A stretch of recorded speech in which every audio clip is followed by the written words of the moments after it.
আমার টিকটক নাই। আমি ২ বছর আগে টিকটক ডিএক্টিভ করে দিয়েছি। কন্টেন্ট ক্রিয়েশন তো করছেন, জি। আপনার এই যে ফেসবুক পেজের যে নাম এবং ইউটিউবে যে নাম, এই নামটা আসলে রবিন রাফান। রাফান, জি। এই দুইটা নাম একসঙ্গে, এবং এই দুইটা নাম কার কার, কিভাবে আসলে এই আইডিয়া ক্রিয়েশন হলো? আসলে কন্টেন্ট ক্রিয়েশন যখন শুরু করি আমার ছেলেকে নিয়ে, ওর নাম হচ্ছে রাফান আর আমার নাম হচ্ছে রবিন। তো ওইখান থেকে আমার মনে হলো যেহেতু আমরা দুইজন কন্টেন্ট করব একসাথে, তাহলে রবিন আর রাফান যদি একসাথে লিখি তাহলে কেমন হয়। ওই আইডিয়া থেকে আসলে নামটা লিখেছিলাম। আর বিষয় হচ্ছিল আমি শুধু রবিন দিতে যাচ্ছিলাম, দেখছিলাম নিচ্ছিল না। তখন আমি ভাবলাম ঠিক আছে রাফান দিই তো দেখি কি হয়। তখন দেখলাম যে রবিন রাফান দিতেই ফেসবুক অ্যাকসেপ্ট করেছিল, ঠিক আছে, বা টিকটকে অ্যাকসেপ্ট করেছিল, ইউটিউবে অ্যাকসেপ্ট করেছিল। সো আমি ভাবলাম যে তাহলে এইটাই হচ্ছে হলো মেইন থিম, যে আমি আসলে তাহলে রবিন রাফান আমার চ্যানেলের নাম বা পেজের নামটা রাখি। একই পরিবারের তিনজন একসাথে কন্টেন্ট ক্রিয়েশন, এটি আসলে দেখা যায় না, তাও আবার তিনজনই খুব জনপ্রিয়। এটা কিভাবে সম্ভব, আর আসলে পরিবার নিয়ে এইভাবে বাংলাদেশে করা হয় না কেন, এবং আপনাদের এই উত্থানটা কিভাবে হলো? আসলে আপনি যদি পজিটিভ ওয়েতে যদি আপনি কোনো কিছুকে প্রেজেন্ট করেন, তাহলে আসলে এটা নিয়ে আসলে খুব একটা যে নেগেটিভ কথা আসবে তার পসিবিলিটি কম।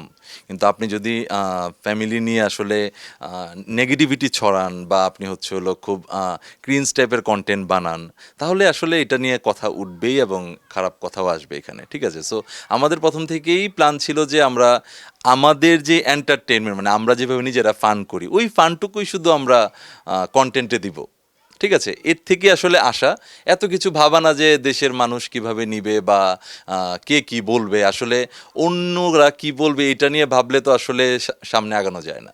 সো আমরা যেটা করেছি যে আমাদের নিজস্ব ফানের জন্যই আমরা ভিডিও বা কন্টেন্ট বানাই, এবং এর থেকে আসলে রেগুলার বেসিসে কন্টেন্ট বানানো হচ্ছে আসলে।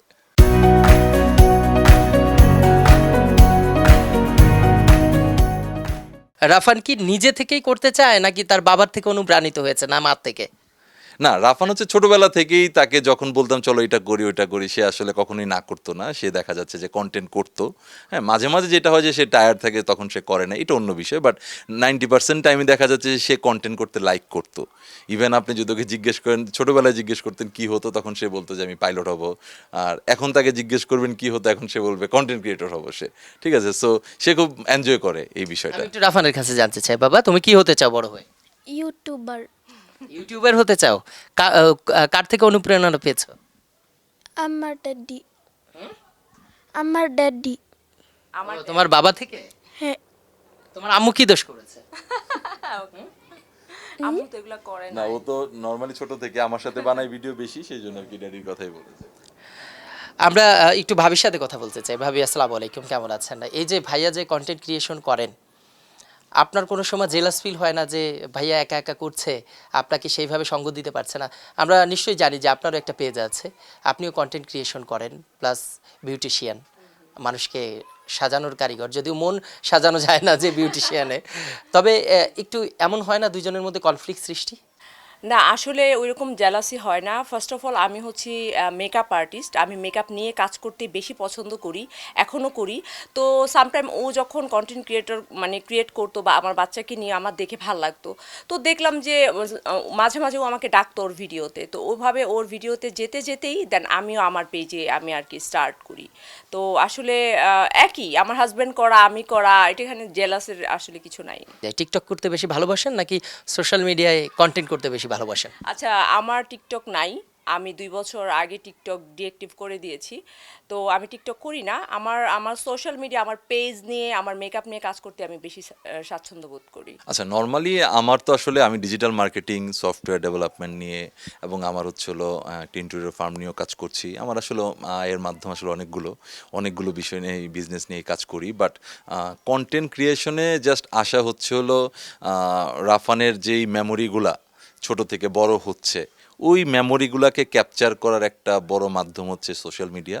কারণ হচ্ছে আপনি দেখবেন মোবাইলে বারবার ডাটা হারিয়ে যায় বা ডিলিট হয়ে যায় বা হার্ড ডিস্ক ক্র্যাশ করে। তো সেই ক্ষেত্রে আসলে দেখা যায় যে সোশ্যাল মিডিয়ায় যদি আমার কোনো ভিডিও থাকে, এগুলো কিন্তু সারা জীবনই থেকে যাচ্ছে। সো ওই প্ল্যান থেকে আসলে কন্টেন্ট বানানো। আর আয়ের মাধ্যম কন্টেন্ট দেখা যাচ্ছে যে ইদানিং লাস্ট 2 or 3 ইয়ার্স ধরে ফেসবুক থেকে দেখা যাচ্ছে প্রচুর ইনকাম দিচ্ছে মানুষকে, এবং সেই হিসেবে আসলে ইনকাম হচ্ছে। সো এটা আসলে মেইন ইনকাম কখনোই হতে পারে না। সোশ্যাল মিডিয়া কন্টেন্ট বানানো যদি কেউ ধরে নেয় যে তার মেইন ইনকাম, তাহলে আসলে এটা ভেবে নিতে হবে যে যে কোনো সময় সে একটা বিপদেও পড়তে পারে, কারণ কন্টেন্ট সবসময় আপনি হাই রিচ পাবেন না। ঠিক আছে, এটা একটা সাইড ইনকাম হতে পারে, কখনোই ফিক্সড ইনকাম হতে পারে না। কন্টেন্ট ক্রিয়েটরদের তো অনেক বাধা আসে, যেমন হচ্ছে আপনার ইমেইল হ্যাক হতে পারে, আপনার পেজ হ্যাক হতে পারে, পেজ ব্যান হতে পারে, এরকম অনেক বাধা আপনার আসতে পারে, ফেক কপিরাইট স্ট্রাইক আসতে পারে।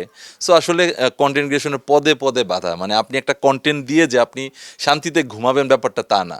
আপনি কমিউনিটি গাইডলাইন ব্রেক হতে পারে, আপনার ফ্লেগ হতে পারে কন্টেন্টটা, আপনার কপিরাইট স্ট্রাইক আসতে পারে। ঠিক আছে, আপনার অনেক টাইপের রুলস আপনাকে আসলে এখানে ফলো করতে হয়, এবং সেই রুলসগুলো ফলো করতে গিয়ে দেখা যায় যে জানা সত্ত্বেও কিছু কিছু ভুল আসলে হয়ে যায়। ঠিক আছে, সো এটা খুব টাফ আসলে কন্টেন্ট ক্রিয়েশন, এই লাইফটা বা এই ফিল্ডটা আসলে বলা যে যত সহজ আমি কন্টেন্ট বানাই, ব্যাপারটা আসলে এত সহজ না। এখানে আসলে অনেক কিছু মেনটেন করে চলতে হয়।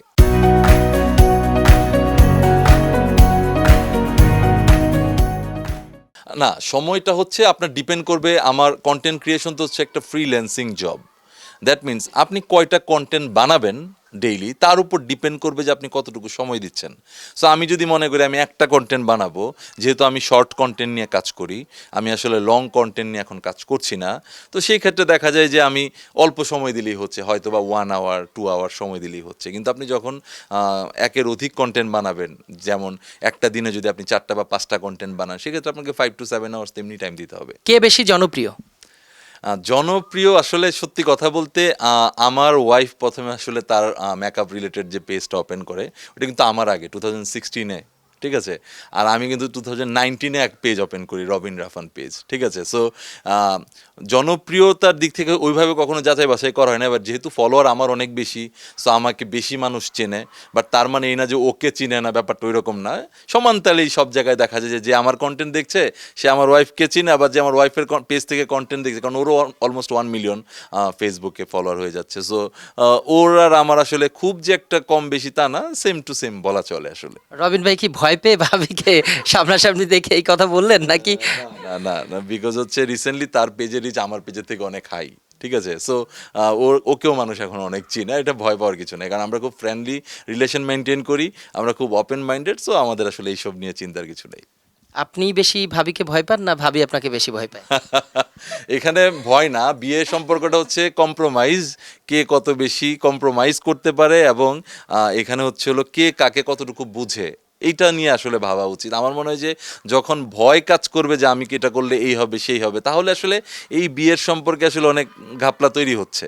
ঠিক আছে, সো আমার কাছে মনে হয় যে ভয় না, এখানে হচ্ছে যে দুইজন দুজনকে বোঝাটা হচ্ছে সবচেয়ে ইম্পর্টেন্ট। আমি এবার ভাবির কাছে যেতে চাই। ভাবি, ভাইয়া তো খুব টেকনিক্যালি উত্তর দিল যে আসলে আপনাদের দুজনের মধ্যে কে বেশি জনপ্রিয়। আপনার কাছে কি মনে হয় কে সব থেকে বেশি জনপ্রিয়? অবশ্যই রবিন জনপ্রিয় আমার কাছে। আমি দেখি, আমি ওর সাথে যাই যখন সব জায়গায়, দেশে দেশের বাইরে, অবশ্যই রবিন অনেক বেশি জনপ্রিয়। আপনি কি বিনয়ী হয়ে বললেন নাকি ভালোবাসা অন্য? বললাম কারণ আমি ট্রুথ বলতে পছন্দ করি, যেটা সত্যি কথা সেটা ও বলছে ওর মতো করে, বাট এইটাই ট্রুথ যে ও বেশি অবশ্যই জনপ্রিয়।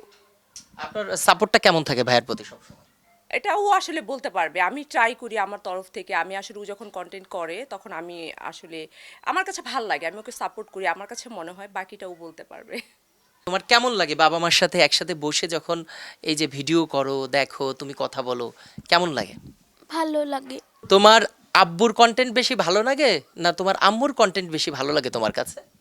দুইটা সেম। দুইটা সেম? দুজনেরই ভালো লাগে। দুইজনেরটাই ভালো লাগে।